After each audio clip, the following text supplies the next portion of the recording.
विधायक प्राथमिकता की बैठक से बीजेपी का किनारा। बीजेपी विधायकों पर साधा निशाना। कहा, 2 सालों में बीजेपी विधायकों के क्षेत्रों में गया ज्यादा पैसा। नाबार्ड के तहत विकास कामों की सीएम ने लिस्ट बताई।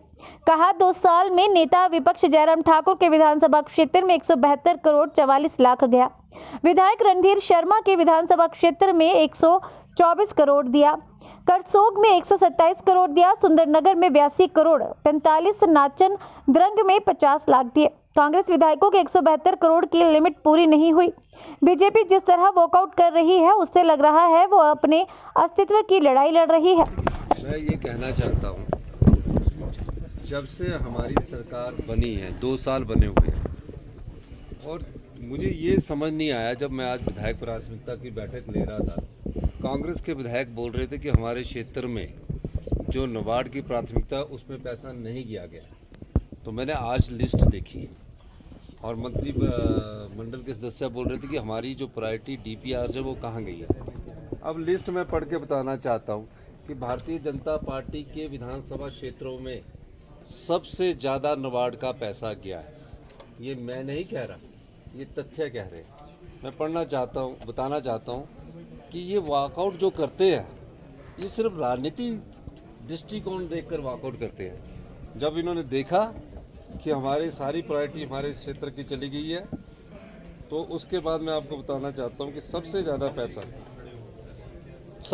पैसा पिछले 2 साल में और उससे पहले भी जयराम ठाकुर जी के विधानसभा क्षेत्र में दिया गया। नैना देवी में 124 करोड़ रुपया 2 साल में नाबार्ड की सड़कों के लिए दिया गया और उनकी जो लिमिट थी 173 करोड़ रुपया वो पूरी हो चुकी है। 2 साल में कितना दिया? 123 करोड़। आपको और बताना चाहता हूँ, करसोग में तो भारतीय जनता पार्टी जीती है। 127 करोड़ रुपया हमारे द्वारा दिया गया और उनकी 174 करोड़ रुपए की लिमिट पूरी हो चुकी है।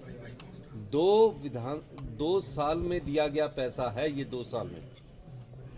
सुंदरनगर में 82 करोड़ रुपया दिया गया, नाचन में 45 करोड़ रुपया दिया गया, हमारा द्रंग में 50 करोड़ रुपया दिया गया, जोगिंदरनगर में 50 करोड़ रुपया दिया गया और इनको 50 देने के बाद इनकी 172 करोड़ की लिमिट पूरी हो चुकी है।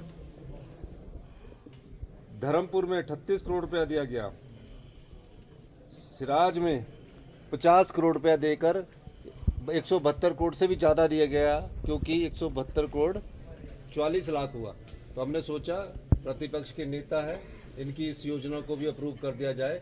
जब नाबार्ड से वापिस आती है एक लिमिट के बाद, हमने वो भेदभाव नहीं रखा। सरका घाट में 93 करोड़ दिया गया, बल में 60 करोड़ दिया गया, मंडी में जो नील शर्मा जी के विधानसभा क्षेत्र है 73 करोड़ रुपया दिया गया 2 साल में। ये योजनाएं सारी नाबार्ड को निश्चित की गई है और इसमें पैसा दिया गया।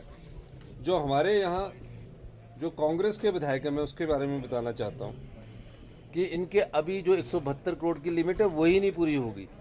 अब जसवा परागपुर में हमारी सरकार बनने के बाद भी हमने वहाँ 173 करोड़ रुपया हमने वहाँ दिया।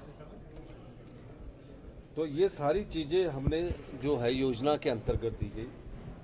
लेकिन भारतीय जनता पार्टी जिस प्रकार वॉकआउट कर रही है वो अपने अस्तित्व की लड़ाई लड़ रही है। वो राज्यसभा चुनाव सीट जीतने के बाद से थोड़े से असहज हो चुके हैं। वो कोशिश करते रहे, जनता ने उनको चुनकर नहीं भेजा, हमें 34 से 40 सीटों पर पहुंचाया। अब सवाल ये है कि उस चुनाव का नेतृत्व 2 लोग कर रहे थे, एक जयराम ठाकुर जी और एक राजीव बिंदल जी। उन दोनों पर लोग उंगली उठा रहे हैं। विधायक दल में जो भारतीय जनता पार्टी का विधायक दल है वो जयराम जी ठाकुर जी की बात को सुनता नहीं है। राजीव बिंदल जी को उनके जो सहपाठी है, जो उनके सहयोगी है, वो पूरी जोर शोर से उनको हटाने की कोशिश कर रहे हैं। अब आने वाले समय में कौन इनका राष्ट्रीय अध्यक्ष जी प्रदेश के भारतीय जनता पार्टी के अध्यक्ष को बनाते हैं, उस बारे में तो मैं कोई टिप्पणी नहीं करना चाहता। लेकिन 5 गुटों में भारतीय जनता पार्टी आने वाले समय में अपने अस्तित्व की लड़ाई लड़ रही है।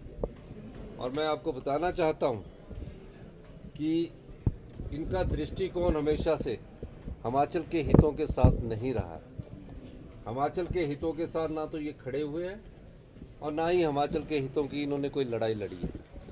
हम जो भी लड़ाई लड़ रहे हैं वो आत्मनिर्भर हिमाचल की लड़ रहे हैं और हिमाचल के हितों की लड़ रहे हैं। मेरा ये मानना है कि भारतीय जनता पार्टी को ये सोचना चाहिए कि जब किसी विधानसभा क्षेत्र के बारे में योजना विभाग बैठक करता है तो कम से कम आपको बोलने से तो कोई नहीं रोक सकता। आप बैठक में आते, बैठक में अपनी बात रखते, अपने विधानसभा क्षेत्र की समस्याओं की बात रखते, तो अपने विधानसभा क्षेत्र की समस्याओं की बात नहीं रखते हैं।